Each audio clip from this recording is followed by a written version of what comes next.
Coucou les enfants, ben voilà, c'est le moment de notre histoire, la petite histoire que nous travaillons dans la classe. Cette période-ci, notre histoire s'intitule « Monsieur Loup se met au sport ». Donc vous connaissez déjà cette histoire, nous allons la raconter ensemble en montrant les images, en lisant le texte. Et ensuite, il y aura une petite activité où vous allez pouvoir raconter l'histoire à vos parents.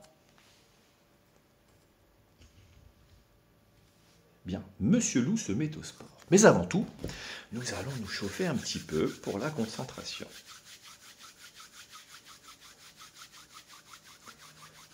Je réchauffe. Hop.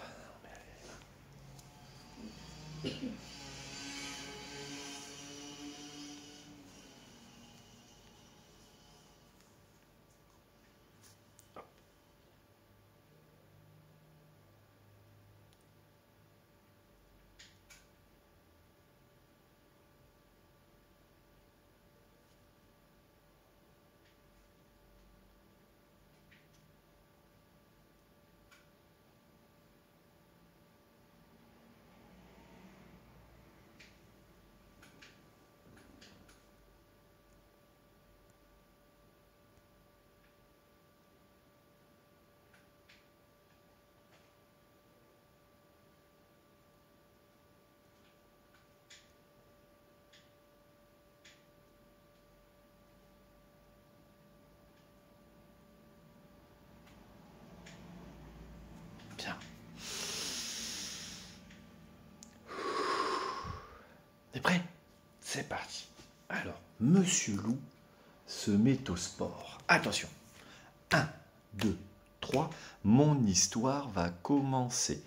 4, 5, 6. On est bien assis.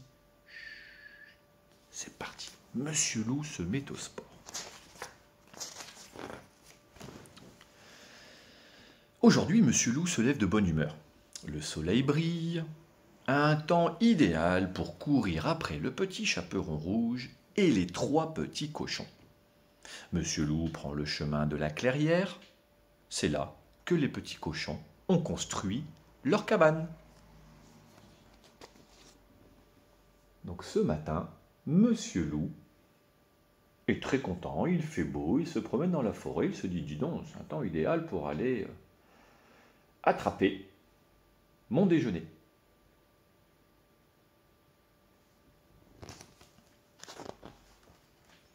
Arrivé près de la cabane, Monsieur Loup se frotte les mains.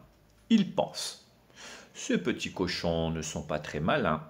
La cabane est en paille. Il me sera très facile de la détruire et d'attraper mon déjeuner. Monsieur Loup prend une grande inspiration. Il gonfle son torse.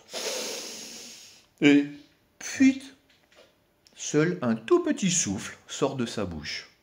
Pas un brin de paille ne bouge.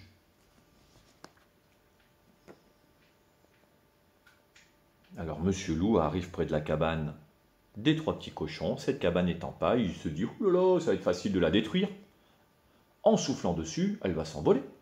Mais finalement, il n'y arrive pas. Il n'a pas de souffle.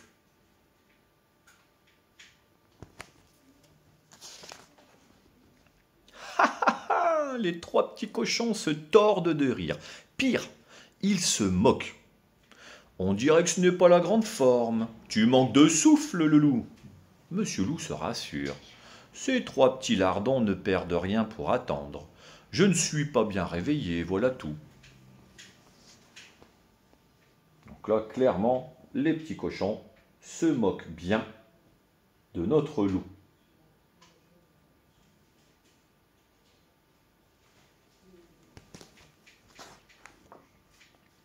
Monsieur Loup décide d'aller à la chasse au petit chaperon rouge. Peut-être aura-t-il plus de chance. Il pense. La petite fille n'est pas très maligne. Elle prend toujours le même chemin pour aller porter des provisions à sa grand-mère. Monsieur Loup part à sa rencontre. Peu de temps après, il aperçoit le petit chaperon rouge. Monsieur Loup lui propose de faire la course. Tu prends le chemin de droite et moi le chemin de gauche. Le premier arrivé chez ta grand-mère a gagné. Ok, répond sans hésiter le petit chaperon rouge.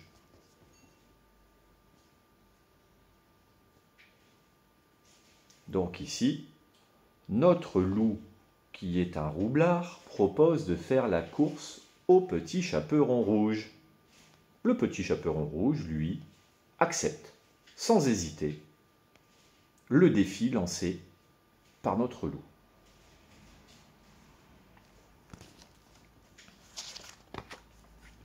Tandis que le petit chaperon rouge se met à trottiner sur le chemin de droite, Monsieur Loup prend le raccourci de gauche. Il a une idée derrière la tête. Il veut arriver le premier pour manger la grand-mère, prendre sa place et ensuite dévorer la fillette qui ne se méfiera pas. Mais quand il arrive chez la grand-mère, la fillette a déjà déposé son panier et elle ressort de la maison. Décidément, notre loup n'est pas très en forme. Même en prenant le raccourci, il arrive vraiment plus tard que le petit chaperon rouge. Son plan a échoué, il n'a pas réussi. En voyant arriver le loup tout essoufflé, le petit chaperon rouge se moque. « Tu as perdu, le loup, ce n'est pas la grande forme. Tes jambes courent au ralenti. » Monsieur Loup est vexé. Cette fois, il est bien obligé d'admettre que ces derniers temps, il a beaucoup regardé la télévision en mangeant des hamburgers. Monsieur Loup examine ses muscles. Ils sont tout rikiki, tout rabougris, tout ramollis.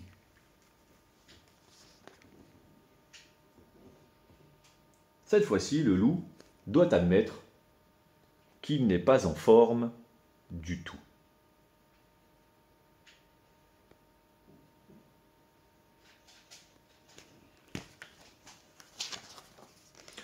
Mais Monsieur Loup est confiant. Quelques jours d'entraînement et il retrouvera la grande forme. Il part s'acheter des vitamines, une tenue de sport et des baskets. Il va commencer par un peu de course. Monsieur Loup se met à courir. D'abord lentement, puis de plus en plus lentement. Il fait un gros effort.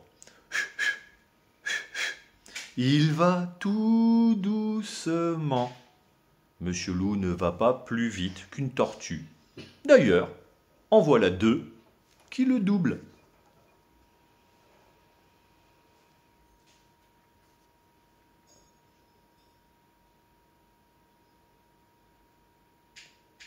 Petite question, quel est le numéro qui se trouve sur le maillot du loup ?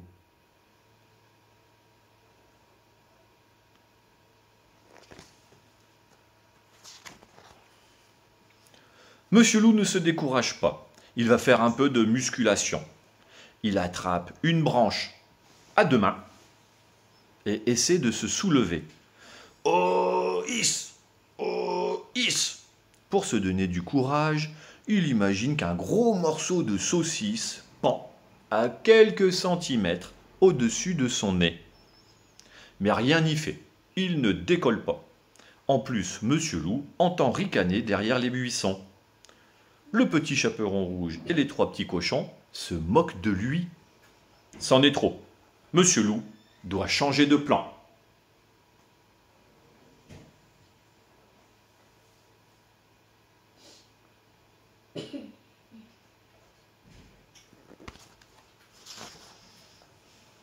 Monsieur Loup rentre chez lui et s'assoit sur un banc à la recherche d'une idée.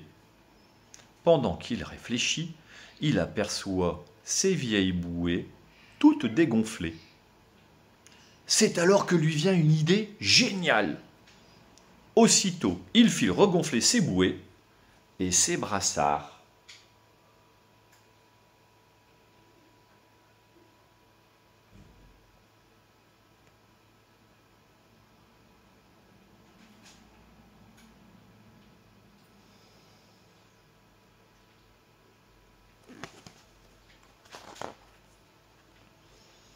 Quelques minutes après, un énorme monsieur loup, super musclé, apparaît. Tous les animaux de la forêt prennent la fuite sur son passage. Monsieur loup se dirige droit vers la cabane des trois petits cochons. Les trois petits cochons et le petit chaperon rouge n'en croient pas leurs yeux.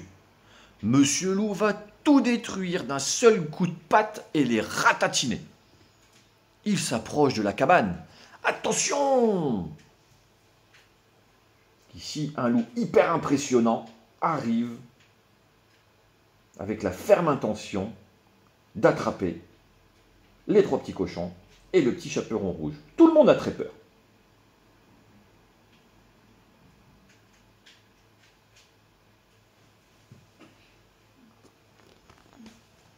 On voit bien aussi que le loup a mis toutes les bouées gonflées en dessous de ses vêtements. Soudain, un brin de paille transperce sa chemise.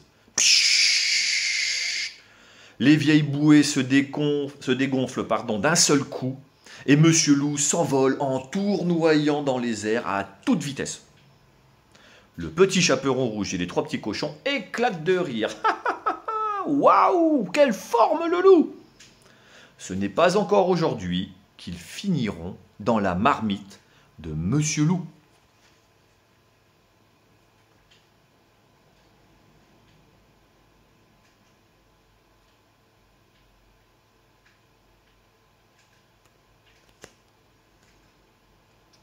Et notre loup finit par atterrir sur une branche d'arbre, tout désabusé, tout vexé, tout dégoûté.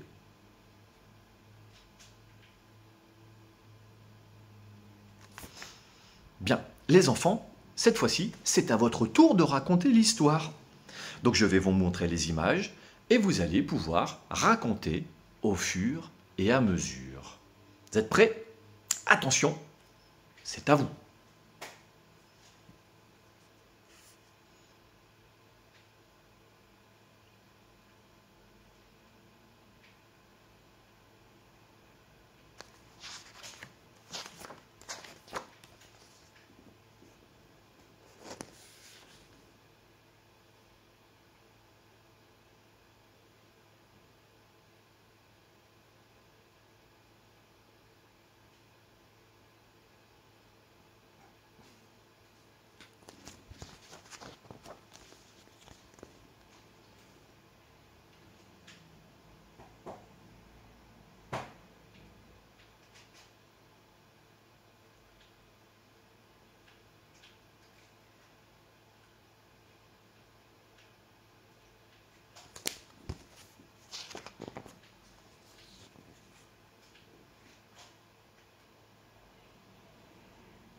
Voilà les enfants, j'espère que vous avez réussi à bien raconter. C'est tout pour aujourd'hui.